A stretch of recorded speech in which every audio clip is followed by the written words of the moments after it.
I think there's a assistant coach that deserves a lot of credit from yesterday.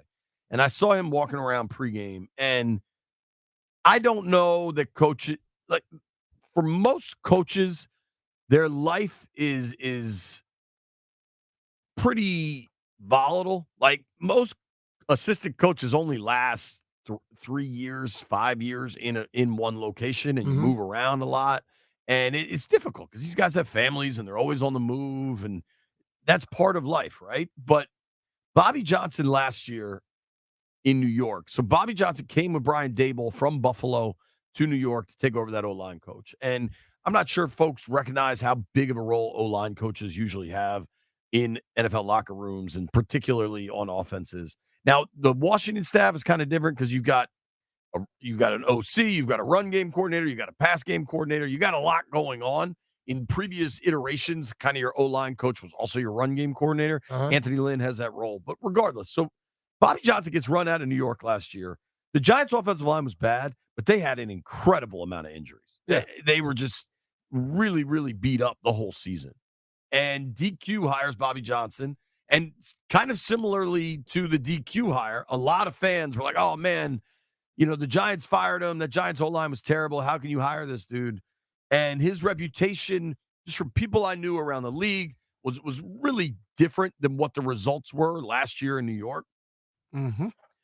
Going into yesterday's game, the Giants lead the NFL in sacks. Yep. Number one team in sacks. Dexter Lawrence leads the NFL individually in sacks. Yeah. He was Washington went up there, allowed 0 sacks the entire game. Yeah. And ran for about 150 rush yards with Brian Robinson hurt. Yeah. The offensive line balled out. At one point, Nick Allegretti had to pop Brandon Coleman's pinky finger back in. Yeah, I was watching that. and Coleman going up against Brian Burns for much of the game, a rookie coming off a concussion, was nails. He was really good. Hey, bro, Coleman can play, dog. Yeah, like the Jayden Daniels pick is such a smash, right? That deserves all the credit. If you figure out left tackle going forward with a third-round pick, I mean, that is just massively important. Oh, yeah. Totally. Listen, man, Brandon Coleman has played way better than a rookie left tackle would be playing. And he was a guy that was drafted that people questioned. You know what I mean? But the dude has did number play very good football every time he's out there. I look at him in the mindset of I saw one play where he just took the guy and just slung him out the way. But it all starts in the middle with Biotic. That dude has, if you look at his career against Dexter Lawrence, Dexter don't do a lot against him. Those guys have Throughout his career. They've grown to a point now where they can care less about what people say. They just go out and produce. They don't care. I think the performance last night was just so. I guess it was yesterday. We had to get used to that also, just a regular 1:00 game again. Yeah. And, so Giant Stadium, the Meadowlands is like a vertical stadium. And you have the sun going down at 5:30 now or whatever. It felt like it was 9:00 at night when we were getting out of there, and it was 6:15 or whatever it was. Mm-hmm. I just think you've got to look at a team that protects the football first and foremost. They ran the ball really well yesterday, and then what Jayden does is just put pressure remarkable on people. I mean, Jayden was 15 to 22 for 200 yards, 2 touchdowns. McLaurin has 2 touchdowns on 2 catches. 2 catches. The back shoulder corner of the end zone just before halftime throw was phenomenal. You could put that specific throw up against any quarterback in the NFL. I think that throw was phenomenal. But I think the one that was better than that was the one to Noah Brown. Yeah. Because Noah is running. He has the guy over the top. The guy has inside leverage.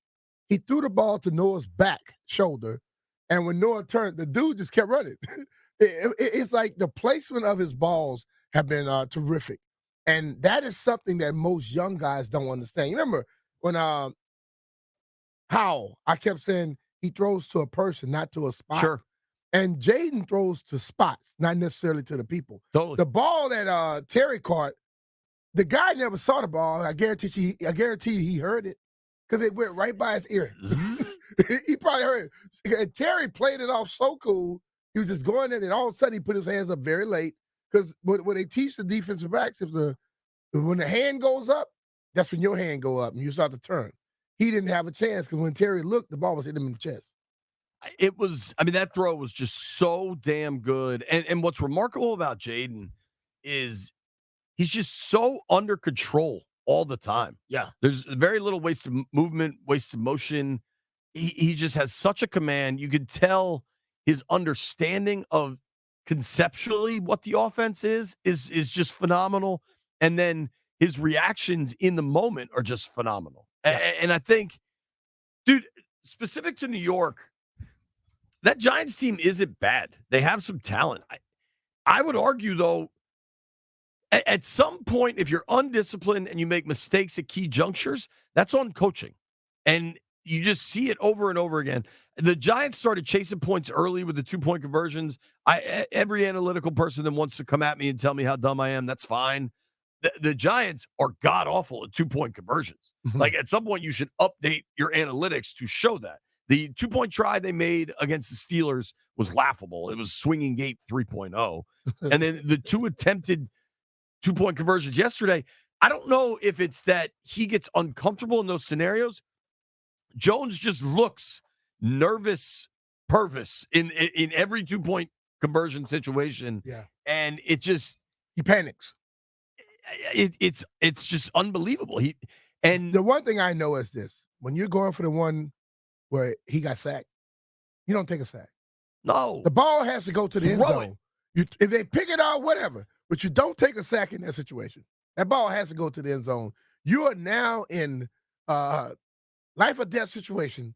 You throw the ball into the especially damn end zone. Late in the game when you're chasing points anyway. If they don't get the 2 points, the game over any damn way right there. There were a lot of people, you know who had a rough day yesterday is Vegas, because almost every big favorite won. And the highest bet ticket yesterday, both money and tickets, was the Commanders laying the 3.5. Mm-hmm. If Daboll just kicks either of those, both of those, that number looks a lot different in the Giants cover. Yeah. So good for him for not caring, clearly. But the Giants have talent, and I feel like they often have a good offensive scheme, but Daniel Jones just lets them down. Yeah. And you know, at halftime, I think he had 0 yards passing. He had 0 yards passing, but he was cooking running. And I'll say this: they were running the ball very effectively. Totally. Their whole scheme is flawed, and they have players on their team who plays. They have front runners. Like, when you want to build a team, if your guys are the type of guy where I'm going to give you what I have, no matter if we're winning or losing, you can win a lot of games. But if you have guys that shut it down once it's not happening, you're not going to win a lot. And that's why I think the Giants have a lot of those. Listen, I like Malik Neighbors, but all of a sudden they just start throwing him dump-off passes. Dump. Kid Tyrone Tracy. Yeah, Tyrone Tracy can play. But the thing of it is, they wanted to make sure that they satisfied Malik and started throwing him multiple passes.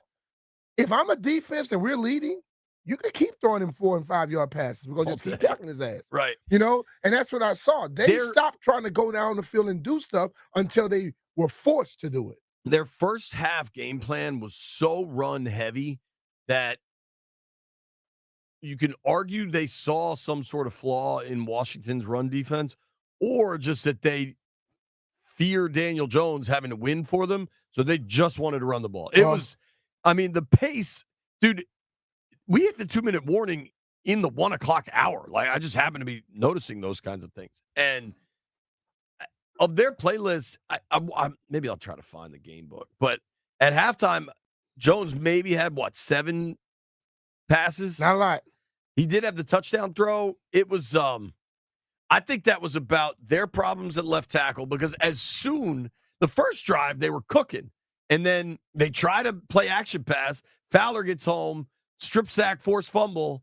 That was a touchdown. My man Bobby Wagner had him a touchdown. The referee screwed it up.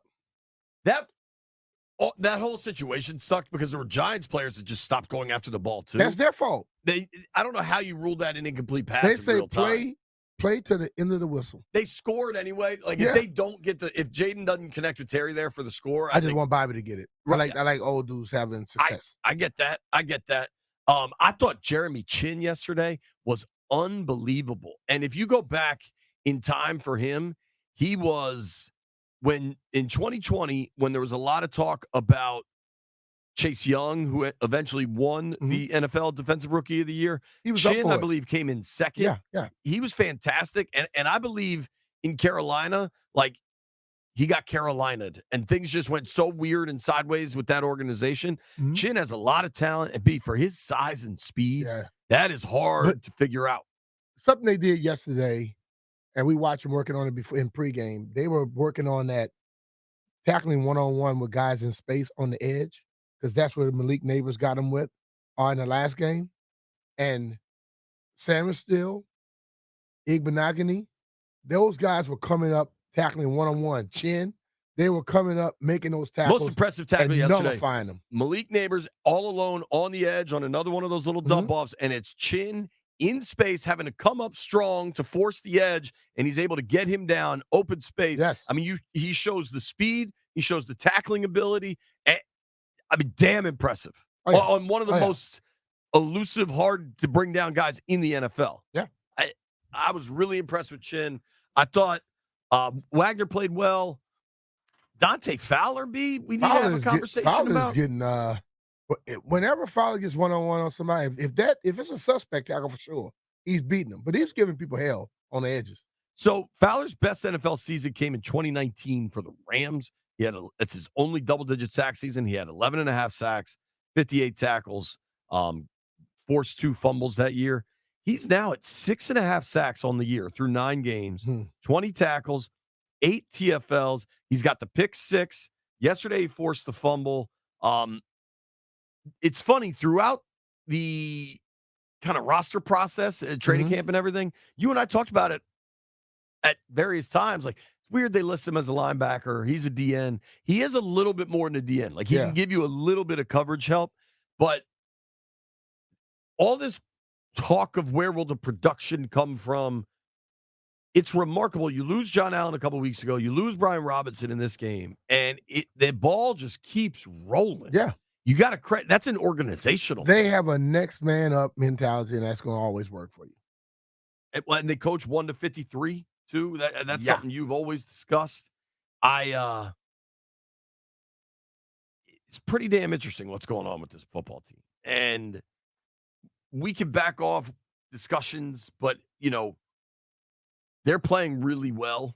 And at some point, it's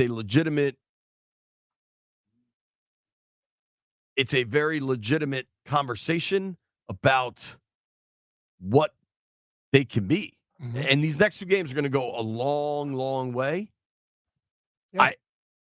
This is fun, man. It was fun being in that locker room. Yep. I mean, dude, Jeremy Reeves is shouting you out on Twitter, just saying how proud he is. I'm going to read it. Reeves last night, no lie, ending these games and dapping up, seeing how happy Santana, Fletch, and BMitch are is so dope. The OGs are proud. Like, that's got to mean something for you. Hell yeah. It's like, it's been a long time where it was always they pit the veteran or former players against the current players. That is no longer. Sure. Everybody's in this thing together.